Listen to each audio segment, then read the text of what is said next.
ini Pak. Mohon ini arahan dari Pak Eko. Makasih.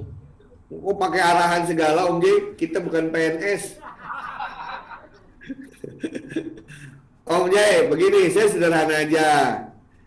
Tidak hanya di bidang kita Pak, ya ini kita masih ngomong informatika. Aptikom itu tanggal 2 mereka akan rakornas tuh. Nanti saya ngomong pesannya Om J, kalau perlu Om J juga ngomong, saya kasih kesempatan, saya suruh ngomong juga ya. Nah begini Pak Wijaya,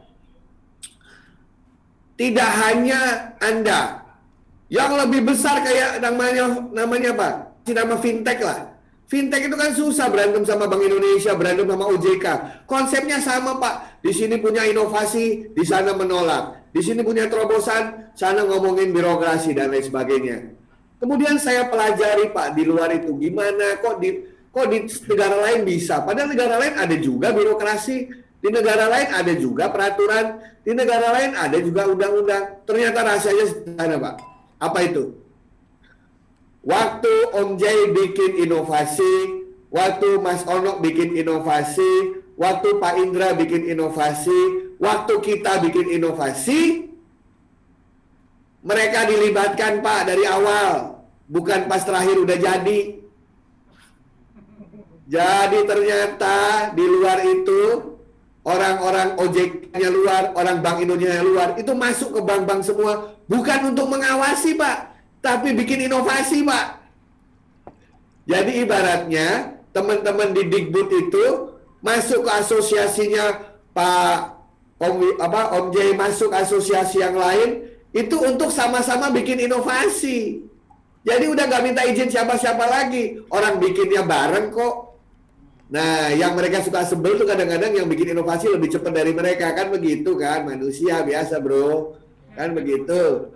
Udah ada di masyarakat, masyarakat mencintai, loh kok masyarakat lebih mencintai orang lain bukan mencintai pemerintahnya, ya itu kan biasanya ego manusia kan begitu. Kita juga kadang-kadang kan pengen begitu, kita pengen mendapatkan penghargaan dari orang dan lain sebagainya. Nah, tetapi kalau kita bikinnya sama-sama, bikin bareng pemerintah, keluarin, kalau perlu yang meluncurin pemerintah lah Pak, nggak usah kita Pak, ya kan?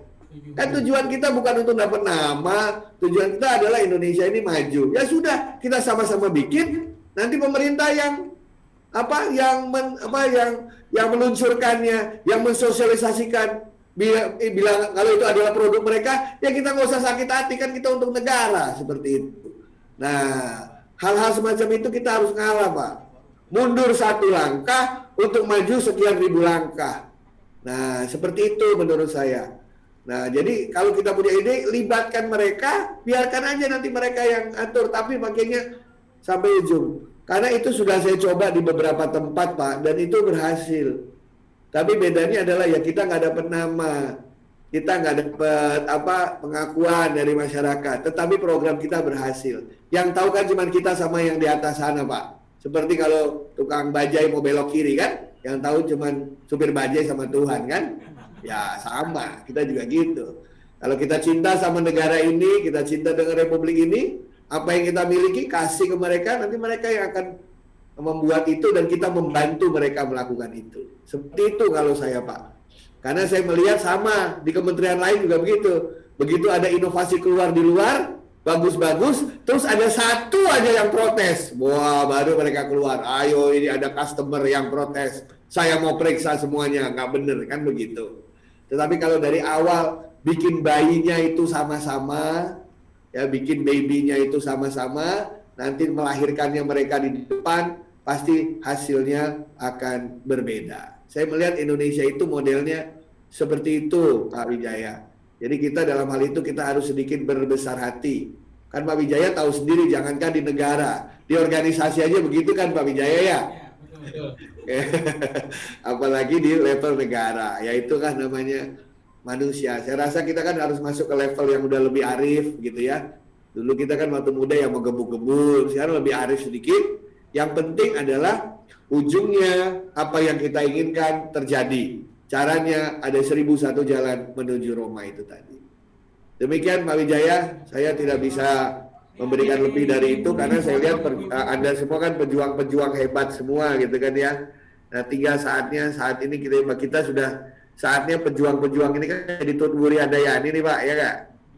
Nah, Jadi biarkan yang di depan adalah mereka. Kita kasih semua asupan-asupan yang dibutuhkan. Ceritanya seperti itu.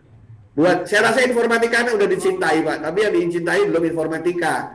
Yang dicintai masih artefak-artefaknya informatika. Apa itu? YouTube, media sosial. Nah, itu kan artefak-artefak informatika ya. Tetapi ilmunya itu sendiri masih perlu perjuangan kita untuk bisa mencintainya. Perbanyak bikin ini Pak, kita bikin lomba game informatika untuk SD, SMP, SMA. Anak-anak itu seneng, bukan seneng pialanya, seneng dibilang juara. Ayo kita bikin sebanyak-banyaknya, kalau perlu sebulan sekali ada lomba. Udah bosen Pak webinar, satu hari 20 webinar bosan gitu ya. Ayo kita bikin lomba. Anak SD bisa ikut lomba, SMP ikut lomba. Biar mereka nggak bosan itu belajar terus secara seperti sekarang ini sambil menunggu pandemi usai. Lombanya nggak usah yang susah-susah, yang sederhana gitu ya. Nah dari situ nanti pelan-pelan kita bisa meningkatkan kecintaan mereka. Jangan seperti lagu ayah saya, layu sebelum berkembang. Ya, ketika masuk orang sudah jelimet. Oh ternyata informatika itu gabungan antara matematika, fisika dan kimia. Artinya dianggap paling sulit. Wah, susah kita. Kita buat informatika itu seenak bermain ular tangga, bermain ludo. Kelihatan banget ya gue usianya berapa ya. Ya main truf lah, ya main catur, isi TTS, nah, seperti itu. Kita cari selah-selahnya itu supaya mereka mencintai ilmu ini. Contohnya mereka udah jago main game. Main game itu banyak unsur informatikanya pada beberapa game. Kita bikin game itu. Zaman saya ada game namanya Sokoban, males ya tuh? Masih ingat nggak Sokoban? Ya, masih. Terus pertengahan ada Tetris kan Pak ya? Tetris itu kan mempelajari logika secara cepat itu. Ya kayak begitu-begitu. Kita bikin lombanya sederhana supaya nggak kebanyakan main FIFA atau main Tekken atau main Grand apa? Iya seperti itulah pokoknya. Gran Turismo malah nyuri mobil lagi dan lain sebagainya.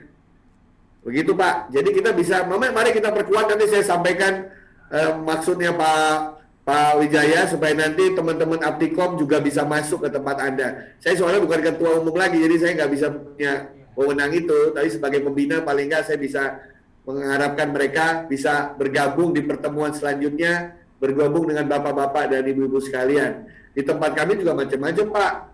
Ya, ada yang nanya, Indonesia apakah sudah siap memasuki revolusi industri 4.0?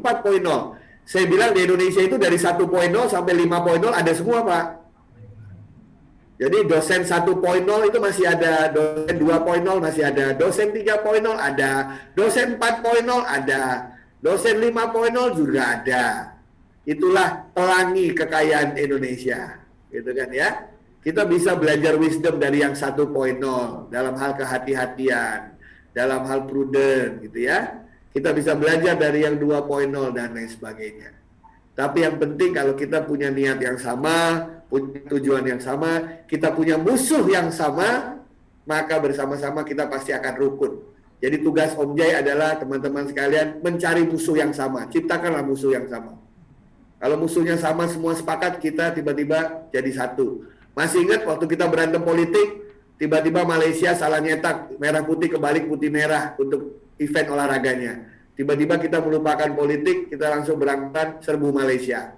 Jadi mari kita ciptakan musuh-musuh itu supaya kita kompak semuanya. Terima kasih. Baik, Pak ada yang wanita.